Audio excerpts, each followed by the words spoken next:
We are guilty of an incredible conceit, and that conceit is that espionage, spying, was really born out of the Cold War, out of that impasse because of nuclear weapons that occurred after 1945. And this is entirely untrue. Spying has been around since the dawn of time, and particularly English spying, British spying, as it would become after the union of Scotland and England, has been at the forefront of world spying for hundreds and hundreds of years. You can really trace the beginning of professional spying in England back to Sir Francis Walsingham during the reign of Elizabeth I. And in the First World War, this was no different. We had spies working all over Europe, particularly in Holland. Holland which was neutral during the First World War, was regarded as an absolute hotbed of spying, and also in other neutral countries: Switzerland, Sweden, Spain, Portugal, and America before it became involved in the war in 1917.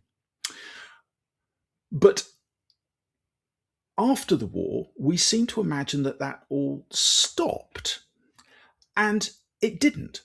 In some ways, that's when it really started to hot up, because now there's this whole new world to carve up, all this territory that has been taken from the defeated powers, from the empires of Germany, Austro-Hungary, and the Ottomans, also potentially from the Russians, depending on what happens. And so the need for spies, the focus on spies, doesn't go away, it ramps up.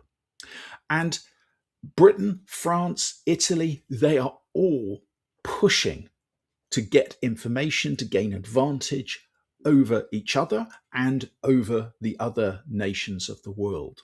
The one exception to this is America, that has retreated into isolation. Everyone else is still playing the game, and they are playing it for keeps. And consequently, there are spies everywhere. This is part of the background to my new book, Murder on the Adriatic, which comes out on the 1st of August. It takes place on a ship crossing the Mediterranean and sailing up the Adriatic Sea. And more than one person aboard has an espionage background, and that doesn't include just Alaric von Trello, the former intelligence officer, who is the lead character in all of my stories.